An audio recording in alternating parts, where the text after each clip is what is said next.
A young man named Armin goes to a restaurant with his girlfriend, but things take a turn when a man joins their table, excitedly calls his daughter, and tells her he's just met her fiancée, Armin, who conveniently forgot to mention he already has a girlfriend. Armin panics and flees.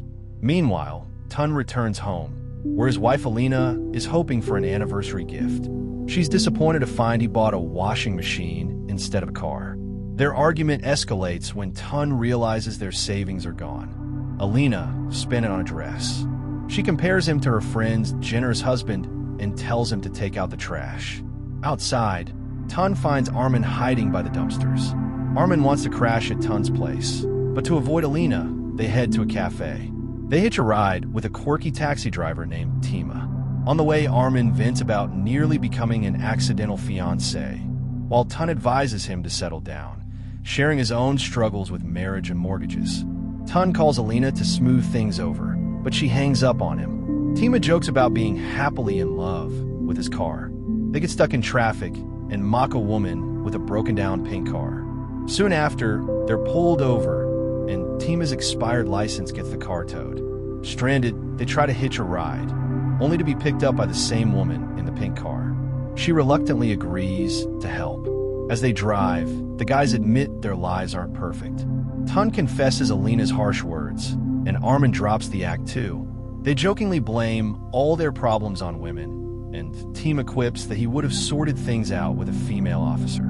Armin fantasizes about a world without fathers or brothers guarding women, while Tun broods over his wife's friend's seemingly perfect husband. Hearing this, their driver, Sophia, amused by their complaints, offers to take them to a world where only women exist. They arrive at a bar, and Sophia refuses payment, wishing them luck. Tima leaves, while Armin and Tun enter, only to be greeted by excited screams from an all-female crowd. Drinks flood in from every table, and a waitress announces that everything is free. The men are stunned. Armin grabs his phone, but sees all his male contacts are gone. Tun gets laughs when he asks to watch a soccer match, only to be told there aren't enough men for a team, just 3 of them in the entire world. When he asks about the men's bathroom, the waitress apologizes. They never expected male visitors. Outside, Tima returns, explaining even the police here are women. Sophia reappears, reminding them this is what they wanted. No fathers, brothers, or male rivals. Just one day in paradise. But there's a catch. They can't take photos or videos. It's a secret world. Sophia hands back the keys to Tima's car, now protected since he's the only male taxi driver. While Armin is thrilled, Tun worries how Alina will react. Sophia reassures him. Only a second will pass in their world. Encouraged, they take off in the car, soaking up admiration from every passerby.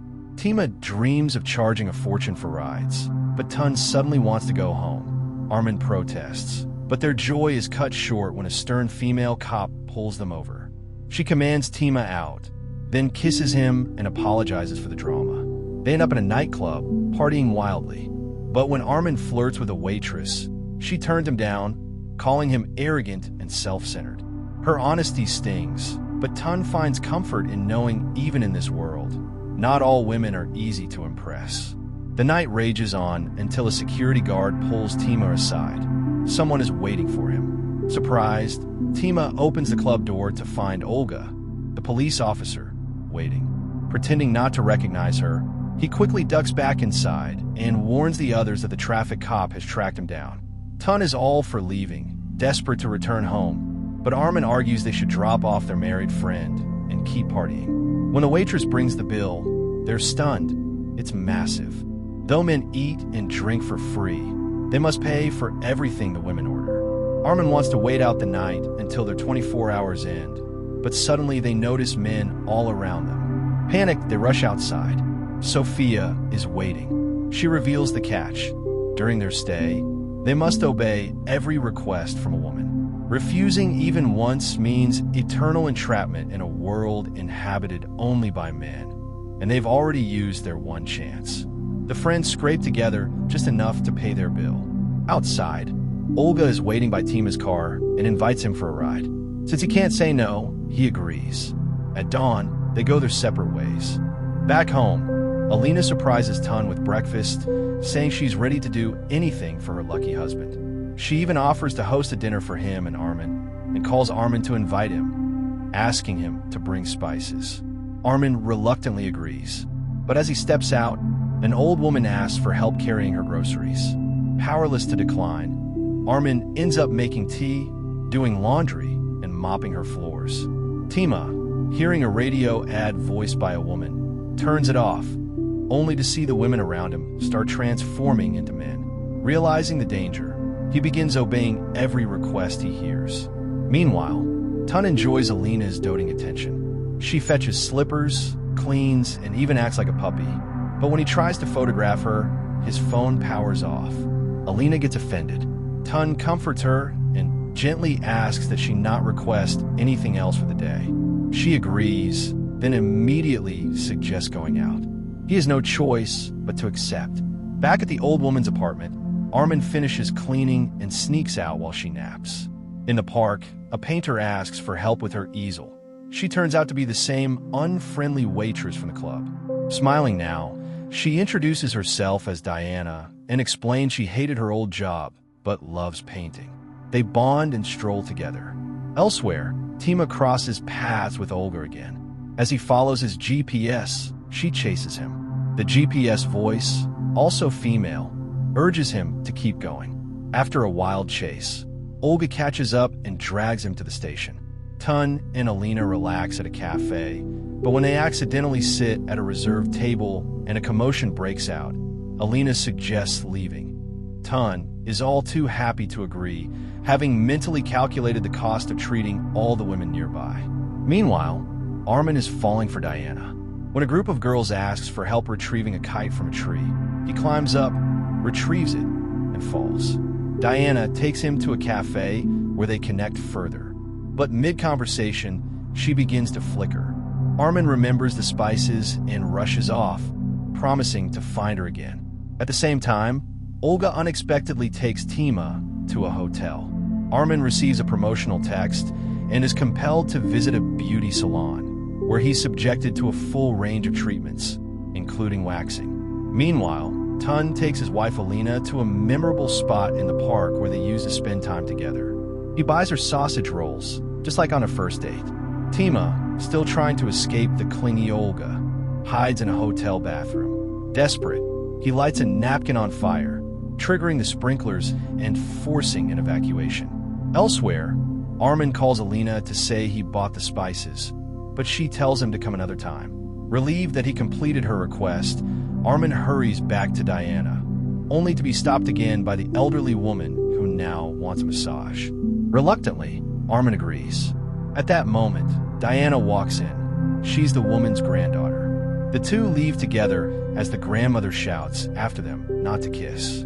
Meanwhile, Tima tries hiding from Olga in an elevator, but locks due to the fire alarm, and she catches him again. Armin later asks Diana to paint her own portrait.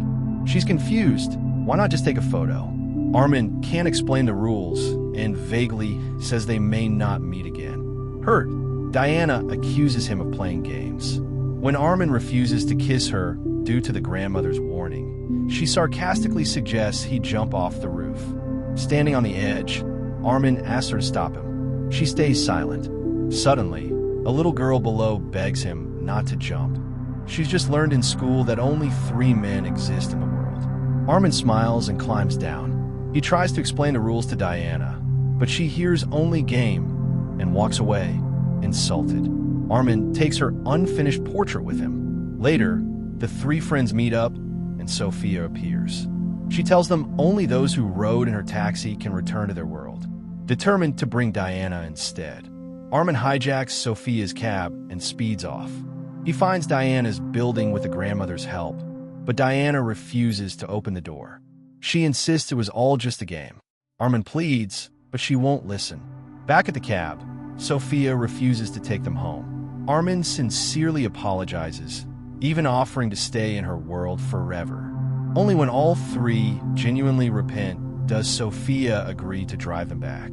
As they cruise through the city, the world shifts back to normal. They thank Sophia, but she acts like she doesn't know them. Just then, Another female taxi driver asks for help pushing her car, and the men immediately respond. Tun buys flowers for Alina and heads home. Tima hugs a traffic cop. Armin searches for Diana everywhere they visited, but can't find her.